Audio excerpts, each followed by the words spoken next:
Gary D. Rodriguez is joining us this morning. Tony Cruz, Cindy Sullivan. We're talking about 6 moves to getting a promotion in the next 30 days. I love the title, Gary, by the way.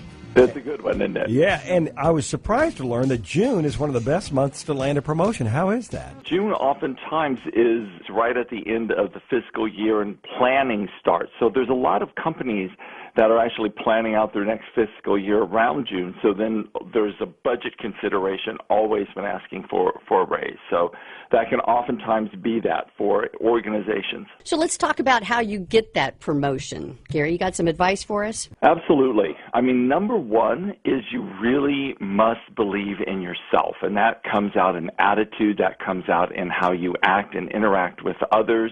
I think your communication skills, your own leadership skills, and your ability to solve problems and innovate solutions is also one of the biggest aspects of being able to get the attention of those in charge so that you stand out from the rest. So you make a list. These are the things that I've accomplished, and here's the situations that I fixed. That, and also showing your ability to work with others. And this is always a big issue on teams especially, is your ability to create cohesion rather than separation in a team. So you've got all the members of a team rowing in the same direction. Everybody wants to make more money. How do they go about asking for that money, and how should they prepare to talk to their boss about that? There is in communication always a process of being able to get rapport, have that credibility. I think that a boss will be reviewing a person's performance throughout the year. So it isn't something you can just walk into your boss and say, hey, I'm fabulous. It has to be something that's accumulated, a certain level of credibility that you've established over the year, that you can actually say, these are the things I have accomplished, and be able to communicate that in a way that gains rapport with the boss. Okay, so let's talk about, you talked about being able to work with others, but while you're being able to work with others, you also need to kind of be a standout if you're going to get a promotion and a raise. So how do you fix that up? That's a really important point. As I said before, if you can walk into a team and you can be the one that creates cohesion, innovation, generate ideas, you automatically stand out. Oftentimes when people are in a team, there'll be conflicting opinions rather than building a bridge to mutual understanding. Many team members will take a position.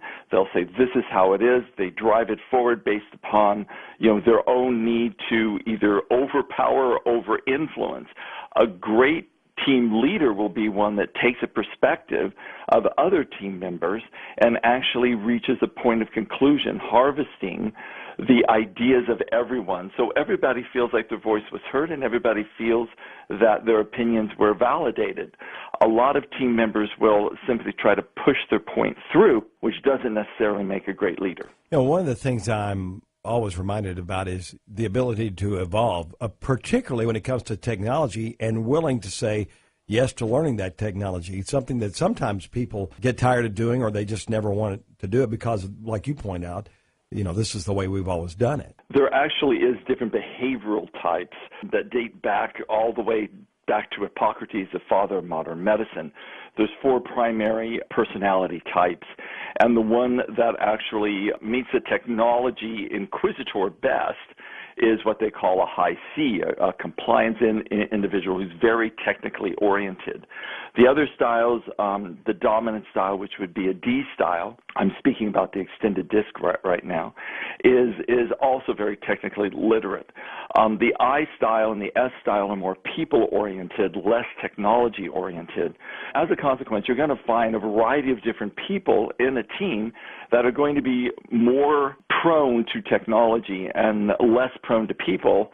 And so it really kind of depends on how that can play out in a team. This is why having team cohesion where multiple perspectives are garnished, that is where I think it's really important. Well, one more thing, Gary. In order to be able to get a raise and to prove to the higher-ups that you're worth it for that promotion, you've got to be persistent in some ways. How do you be persistent without being whiny or a little too bothersome? I would say self-leadership from the perspective of it's always about your attitude. And your attitude is highly, highly important in anything. People generally hire on attitude oftentimes rather than skill, because they can train the skill, they can't train the attitude. And a great attitude is always that you're self-accountable, you're self-responsible for your own emotional states, and you desire to work together rather than as a solo performer. Good stuff, Gary. Thanks for your time. We really do appreciate it. That's Gary. No worries. Have a great one. Workplace culture expert. Thank you, Cindy. We'll take a break. Come back. We're here with the morning team. Traffic and weather on the 4s.